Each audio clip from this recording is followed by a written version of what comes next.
আসসালামু আলাইকুম রহমতুল্লাহি অবরকাত। সম্মানিত দর্শক, রাজনীতির যে ভরা কাঁটাল, সেই ভরা কাঁটালের সময় যে জোয়ার আসে, ঠিক সেই রকম একটি জোয়ার বাংলাদেশের রাজনৈতিক অঙ্গনে এসেছে এবং সেটা জামাতের জন্য।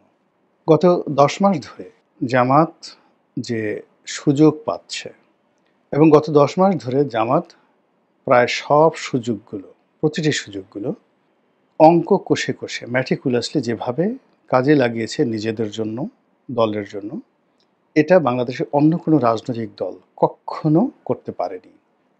অবস্থা দৃষ্টে মনে হচ্ছে ২০১০ সন থেকে একেবারে ২০২৫ সন পর্যন্ত টানা ১৫ বছর আওয়ামী লীগ জুলুম অত্যাচার করে জামাতের যা কিছু ছিনিয়ে নিয়েছে, জামাতের যা কিছু হরণ করেছে, জামাতের যে ক্ষতি করেছে, ঠিক ১৫ বছরের মাথায় এসে জামাত সেই ক্ষতিপূরণ সেটাকে জামাত আবার সুদ খায় না। সুদে আসলে বলা ঠিক হবে না। এখানে মুনাফা, সর্বোচ্চ মুনাফা সহকারে যেভাবে গ্রহণ করেছে, এটি আমার জানা মতে সমসাময়িক ইতিহাসে, আমাদের এশিয়া পাক ভারত ইতিহাসের অন্য কোনো রাজনৈতিক দল এভাবে পারেনি।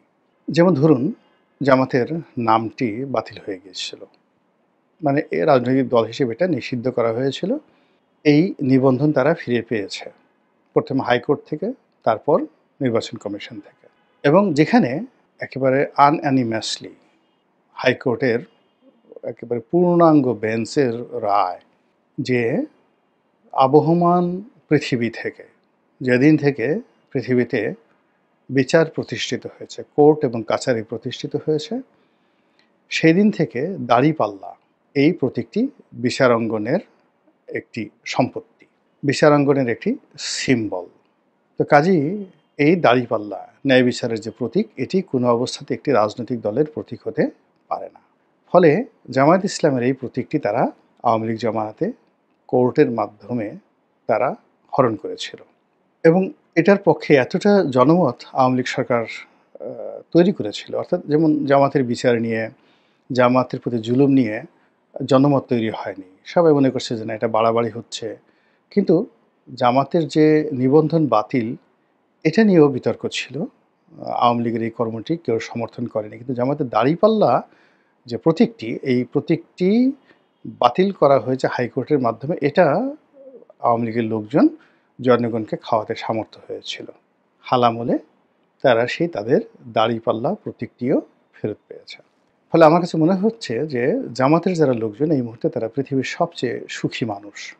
তারা সবাই শুকরিয়া আদায় করছে এবং গত ১৫ বছরে তাদের যে ক্ষয়ক্ষতি হয়েছে, তাদের উপর যে জুলুম এবং অত্যাচার চলেছে, সেই জুলুম এবং অত্যাচারকে তারা তুড়ি মেরে এখন বিজয়ের আনন্দে এতটা উদ্বেলিত, তাদের ভাবসাব দেখে কারো আন্দাজ করার ক্ষমতা নেই যে একটা সময় তাদের উপর বিপদ ছিল। আওয়ামী লীগ জামানাতে তাদের পত্রিকা সংগ্রামের উপর জুলুম চালানো হয়েছে, তাদের সম্পাদকের উপর জুলুম চালানো হয়েছে, আবুল আসাদের উপর। জামাতের অফিসগুলোকে বন্ধ করে দেওয়া হয়েছে। সেই অফিসগুলো এখন একেবারে লাল নীল বাতিতে ভরে গেছে।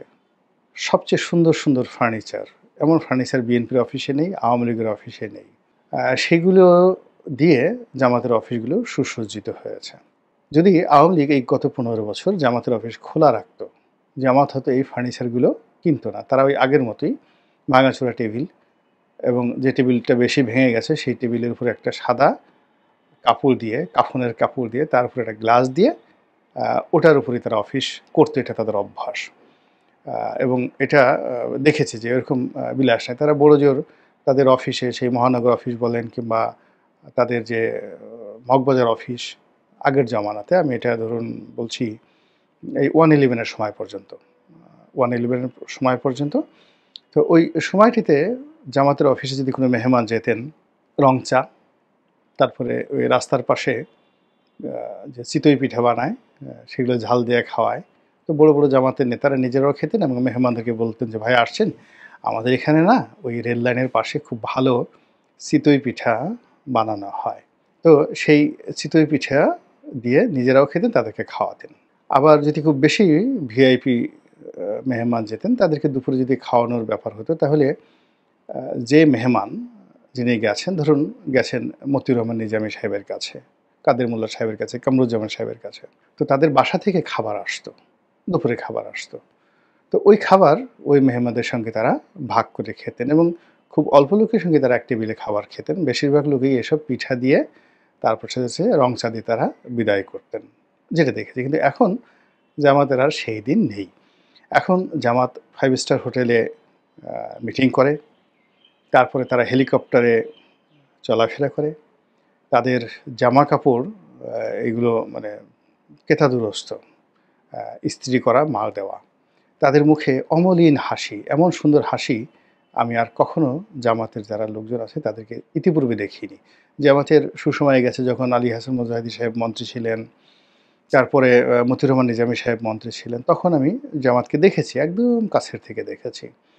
তারপরে এরশাদ জামানাতে যখন আমি সাংবাদিকতা করতাম, তখন তো জামাতের যত শীর্ষ নেতা আছেন অলমোস্ট সবার সঙ্গেই দেখা সাক্ষাৎ সম্পর্ক এটা ছিল। একেবারে শীর্ষ পর্যায়ে যারা ছিলেন খুবই ভালো সম্পর্ক ছিল। কিন্তু এখন জামাতের নেতারা যেভাবে হাসেন, আ এরকম হাসি আমি আর কখনো তাদেরকে দেখিনি। আমার বন্ধু আ হামিদুর রহমান আজাদ, সাবেক সংসদ সদস্য, আ এই যখন শেখ হাসিনার পতন হলো, পতনের আগে হঠাৎ করে তিনি কয়েকদিন আগে আমাকে একটা ফোন দিলেন। তার পরিবারে আমার একটা গ্রহণযোগ্যতা আছে। এর কারণ হলো আমি যখন এমপি ছিলাম, তিনি যখন এমপি ছিলেন, আমরা ১ম একটা টক শো করেছিলাম সে আর আমি। দুজনে মিলে চ্যানেল আই ৩য় মাত্রাতে। তো তখন তো জামাতের লোকজন আসেও না, কেউ ডাকেও না। তো আমি জিল্লুর রহমান সাহেবকে বললাম যে, "ভাই আপনি জামাতের একজন লোককে ডাকেন।" ২ জন লোককে আমি যাকে বলে ইনফ্লুয়েন্স করেই আ অনুরোধ করে টক শোতে এনেছিলাম। একজন ছিলেন তাজুল, অ্যাডভোকেট তাজুল, এখন যে আইসিটি আ যে আদালত, এটার যে চিফ প্রসিকিউটর। তো তিনি তখন জামাত আ যে সকল নেতা তাদের প্রধান উকিল। তো আ তাজুল বয়সে আমার চেয়ে অনেক, অনেক ছোট। কিন্তু তারপরও ওই সময়টিতে আমার কাছে মনে হয়েছে যে জামাতের যে বিচার ব্যবস্থা, এই বিচার ব্যবস্থাগুলো নিয়ে কিছু আলাপ আলোচনা হলে জনমত তৈরি হবে। তো এটা প্রকারান্তে আসলে জামাতকে একটা স্পেস করে দেওয়া। ওই কাজটি তখন ৩য় মাত্রার একটা অনুষ্ঠান মানে বিরাট ব্যাপার। সেখানে একটা অনুষ্ঠানে আসার জন্য ২০১১-১২ সনে জিল্লুর রহমান সাহেব তো দূরের কথা, তার একজন সহকারী রয়েছেন, তার বন্ধু, আ সেই তার পেছনেই মানুষ ঘুরত। আ বলত যে, "ভাই যেভাবে হোক না কেন।" জিল্লুর সাহেব তো একটা ব্যক্তিত্ব নিয়ে চলেন, পার্সোনালিটি নিয়ে আগের থেকেই। জিল্লুর সাহেবকে আমি চিনি, আমরা একসাথে চাকরি করেছি। আমি আজকের কাগজে চাকরি করেছি, সে ওই সাপ্তাহিকটার নির্বাহী সম্পাদক ছিলেন। মূলত আজকের কাগজটা যে শাহেদ আহমেদ করার জন্য যে উদ্যোগী হলো, এটা মূলত আ নেপথ্যে জিল্লু সাহেব ছিলেন।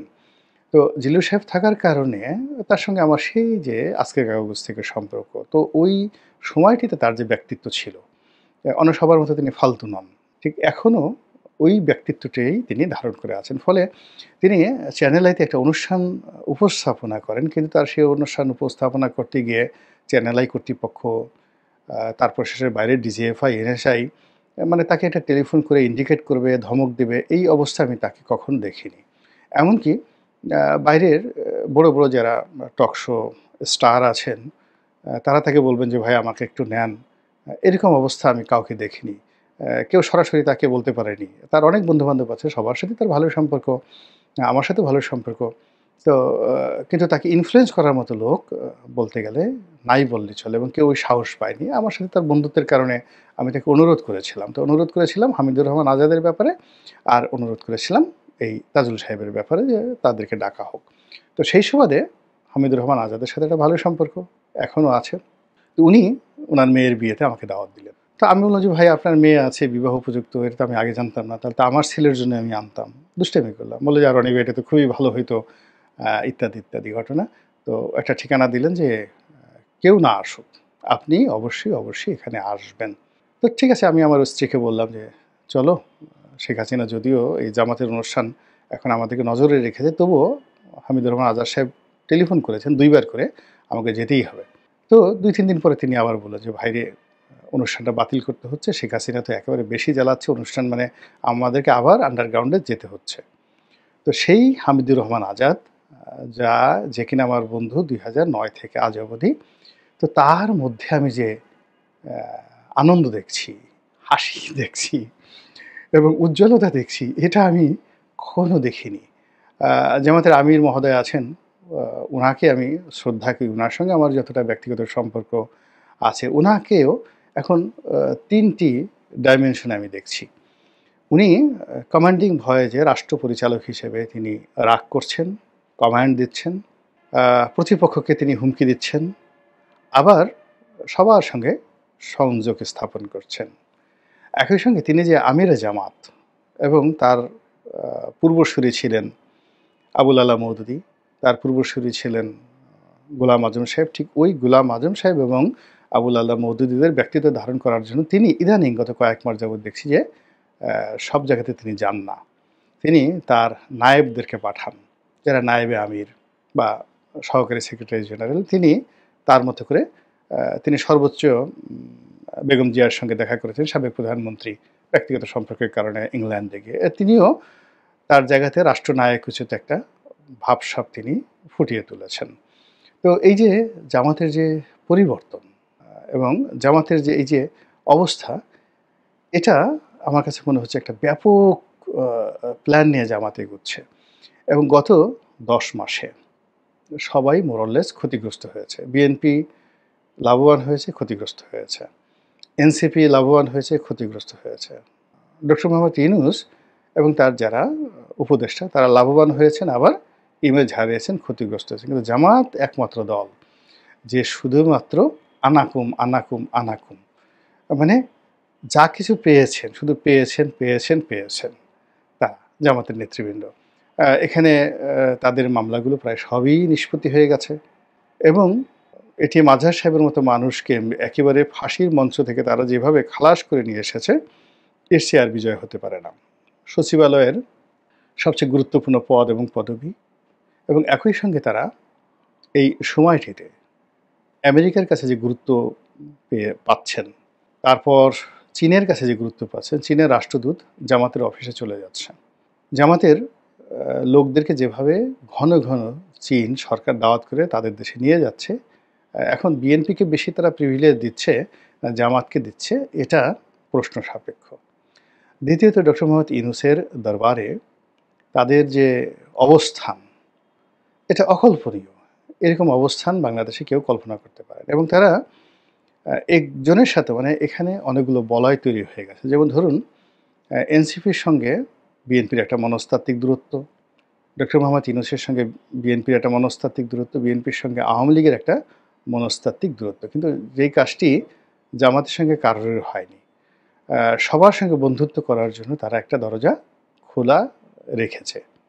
ফলে আগামীতে নির্বাচনী সমঝোতা বলেন, সরকারের অংশীদারিত্ব বলেন, রাজনীতি করা বলেন, সকলের সঙ্গে তারা মিশে যেতে পারবে। যে কোনো পক্ষের সঙ্গে প্রয়োজন অনুযায়ী এই দরজাটা তারা ম্যাটিকুলাসলি খোলা রাখতে পেরেছে। এই কারণ হলো তারা এই গত ১০ মাসে যেটাকে বলা হয় আত্মা প্রশান্ত রাখতে পেরেছে, মাথা ঠান্ডা রাখতে পেরেছে, জবানকে তারা সংযত করতে পেরেছে। এবং সবচেয়ে বড় ব্যাপার হলো চাঁদাবাজি, সন্ত্রাসী এবং যে সমস্ত দুর্নাম বদনামের কারণে এনসিপি এবং বিএনপির যারা নেতাকর্মী আছেন, তারা যেভাবে অভিযুক্ত হচ্ছেন এবং যেভাবে সরকার থেকে শুরু করে সবাই যাকে বলা হয় এই চাঁদাবাজদের অত্যাচারে অতিষ্ঠ, সেখানে জামাত গর্ব ভরে বলতে পারছে যে এক জালেম গেছে, আরেক জালেম আসছে। এক জালেমকে বিদায় করে আমরা আরেক জালেমকে আনতে পারি না।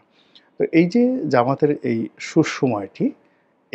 সুসময়টি কতদিন অব্যাহত থাকবে এবং কতদিন তারা সেটা পরিচালনা করতে পারবেন এবং নিজেদের পক্ষে রাখতে পারবেন, সেটাই দেখার বিষয়। মহান আল্লাহ আমাদের সবাইকে হেদায়েত দান করুন এবং হেফাজত করুন। আসসালামু আলাইকুম ওয়া রাহমাতুল্লাহি ওয়া বারাকাতুহু।